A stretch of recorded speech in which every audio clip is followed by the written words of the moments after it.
Hey, welcome back to our conversation on The Bible Tells Me So. Now, this is part 3 of the conversation. If you've missed part 1 or part 2, then I would encourage you to connect to that either now or, later on after you've listened and watched this. If you're in a group together, welcome. If you're on your own, I hope this will help you as we go forward. So we've looked at number 1, the big story, getting the big story. Number 2, Library of Wonder, the different genres within the reading of the Bible. In this session, we're going to think about time travelers.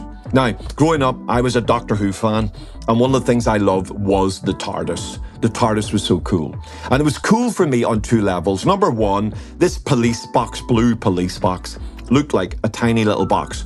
But you would walk into it and boom, this world of wonder and bigness was introduced to you in this TARDIS. And it always, what I loved when I watched Doctor Who, it always blew the brains out of the people who walked into the box for the first time. Because whoa, what's this? And that's a little bit like the Bible. The Bible, in one sense, on the surface of it, it's an amazing book.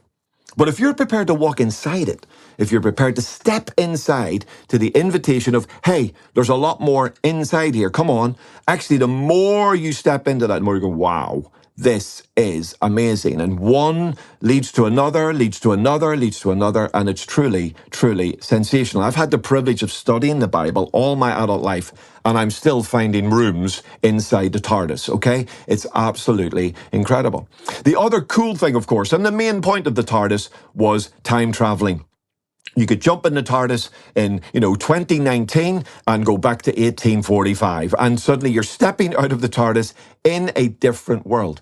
It allowed people to travel backwards and forwards. And in many ways, reading the Bible for us in the 21st century means every time we pick it up, we're sort of having to climb into a time machine.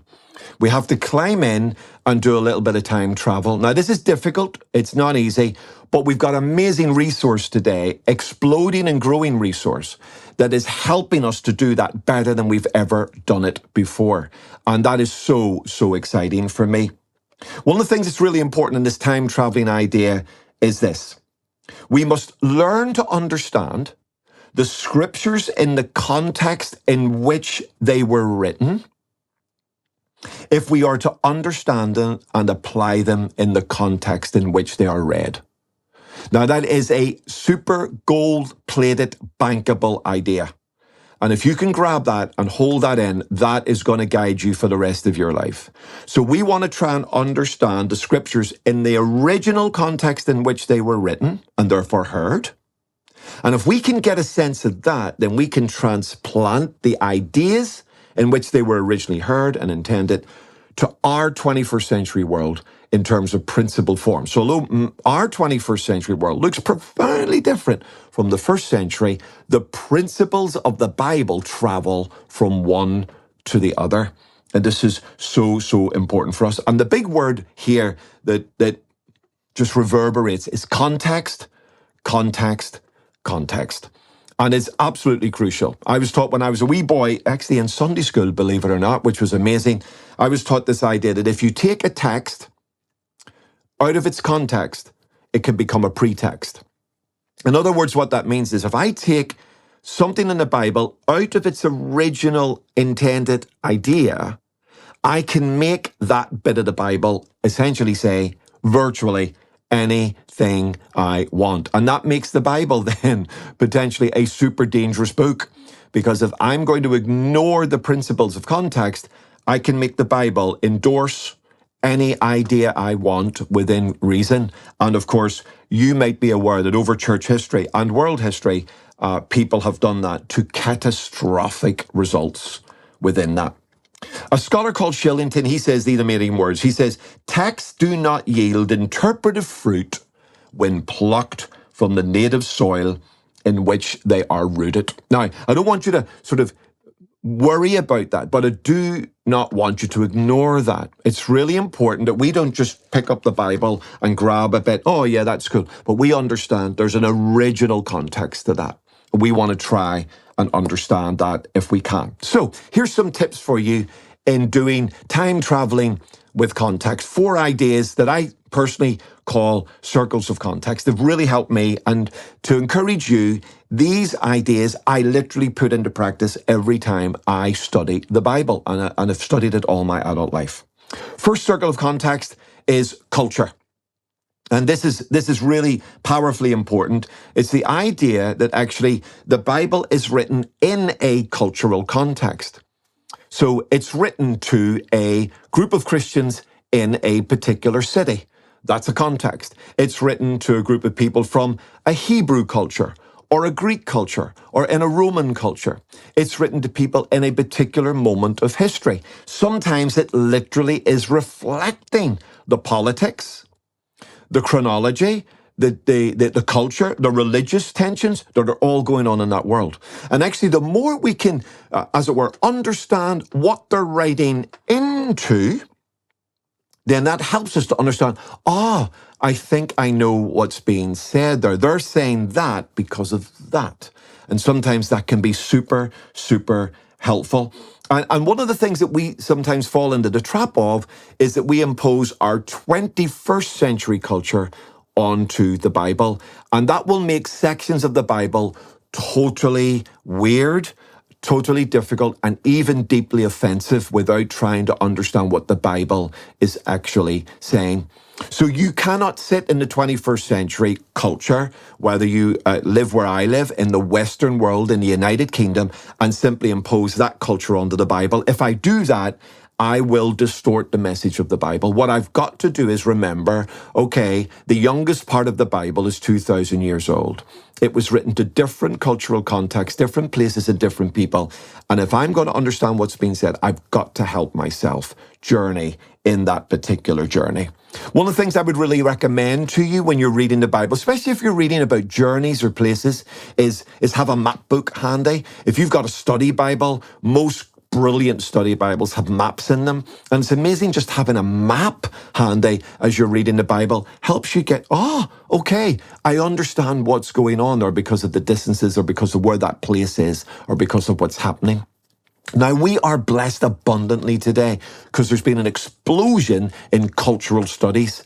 And again, some of the resources that we'll make available to you, if you're interested in digging further, will help you incredibly to peel back the layer of culture and actually see something that it's not easy to see without an understanding of that culture. So, first layer of context is, remember, everything written in the Bible is written literally to a group of people at a particular time, in a particular moment, in a particular culture, and therefore it speaks to them in that. The more we get that, the more helpful that can be.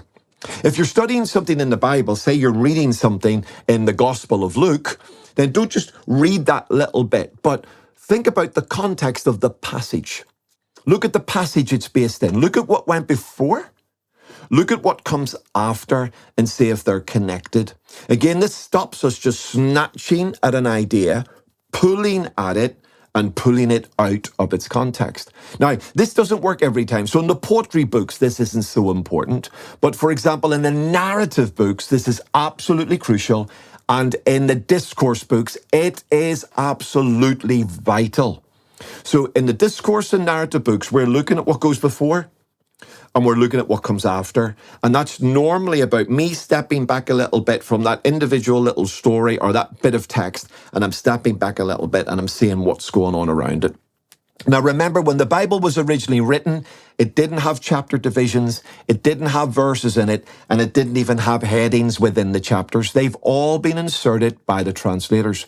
Now, they are generally amazingly helpful, but they can also be, every now and again, a little bit unhelpful because a chapter division or a heading or a verse has been inserted at just the wrong place, and therefore it disconnects something. And there's some incredible examples of that in the Bible that have sort of pushed us in the wrong direction because we've separated that bit from the bit that went before, or separated that bit from the bit that comes after. So just watch that. Watch that now. Look at the wider passage, and especially in narrative and especially in discourse, what goes before, what comes after, that can be really helpful.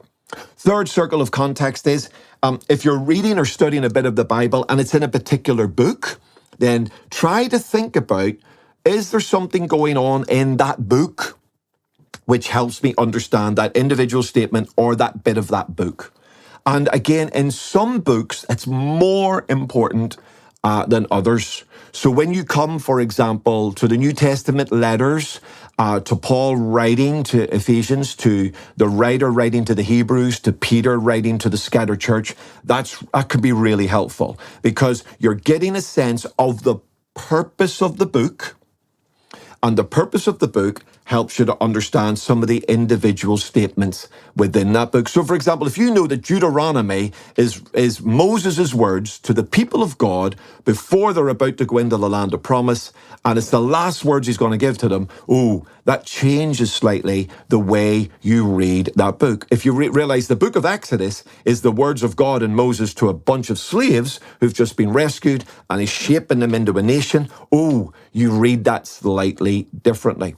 So knowing the purpose of the book or the context of the book can, in some cases, be really helpful. So ask questions like, who wrote this? That doesn't always matter, but sometimes it does. So have that question in your head, a little tool in the box for you. Who are they writing to? That can be really useful. That can be really helpful because you might then have an understanding of their context. Why are they writing? Sometimes the books themselves give us the clue as to why it's being written. And then maybe, when are they writing? So in other words, is there a moment in history or events in history or a particular place context that actually is making that really makes sense because of that? Okay, so think about not just the passage, but think about the book. And then last big circle of context, this is the sort of nuclear option, really. It's the Bible. And this idea that Scripture often interprets Scripture. That's a big principle that both Jewish and Christian scholars have worked very, very hard on to help us with. And essentially it means this: no one bit of the Bible properly understood will contradict the story of the Bible or the message of the Bible. That even though this is written over many different authors and over thousands of years, this message is congruent, it's coherent, it's cohesive, it's coming together. And so there'll never be an individual statement that seems to be contradicting something else that is a major accepted idea in the Bible. So one way of helping ourselves is to recognize if I'm studying something and it seems to say A, but A is out of step with the rest of the Bible, then I want to go back to that and rethink what I think I just understood.